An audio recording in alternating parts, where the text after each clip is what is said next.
sure that someone is gonna ask, Dragon, how is it that you like fairy tales when you're scared of fairies?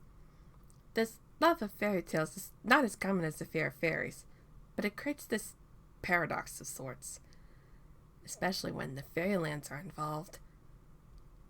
The Dragonlands is a difficult place to go back and forth for humans, dragons, and fairies alike.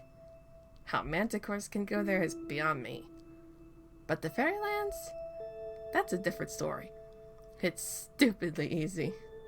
It's as easy as saying, once upon a time.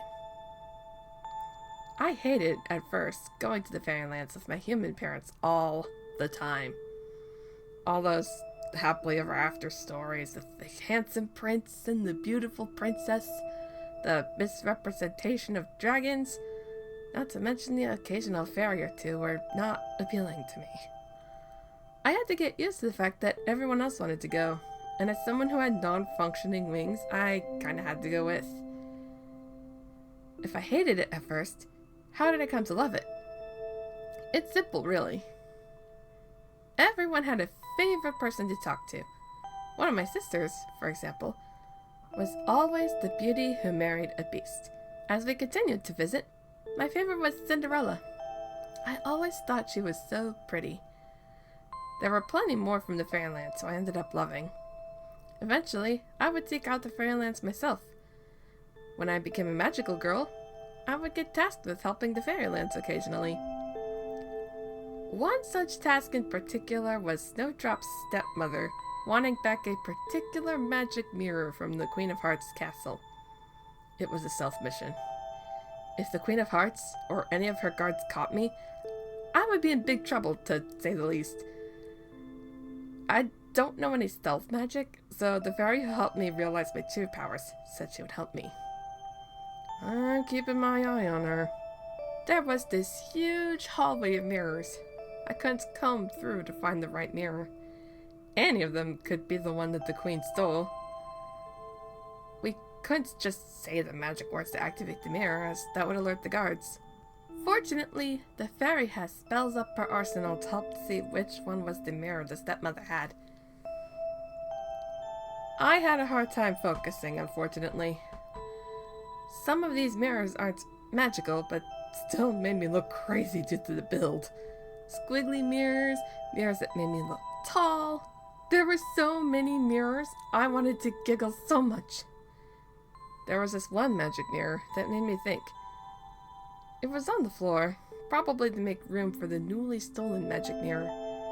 This one in particular made me look like a really cute companion with a collar.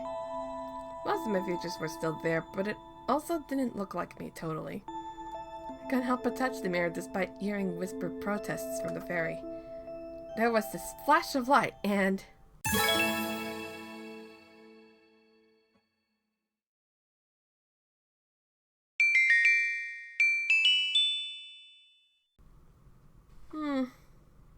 I feel different. But at the same time, I don't. Do I look different?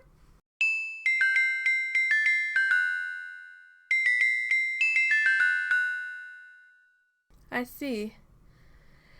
Then maybe that's why I feel this urge to recruit magical girls. Attention all magical girls! The manticores have successfully invaded the Dragonlands. We need your help to prevent the fairylands from being attacked by these wretched beasts. If you're a magical girl, you have potential to be one. Meet me at the gates of the fairylands tomorrow morning sharp. Who knows what could happen after the manticores invaded the Dragonlands? She took my hand back to the mirror. That was so weird. I came back to normal. I apologized to the fairy, promising to be more careful and only touching what was necessary. It got harder to find it, but we eventually found the right magic mirror. But man, that one mirror, what could have been, it was so odd. It made me wonder what life would have been like if I was an animal companion instead of a magical girl.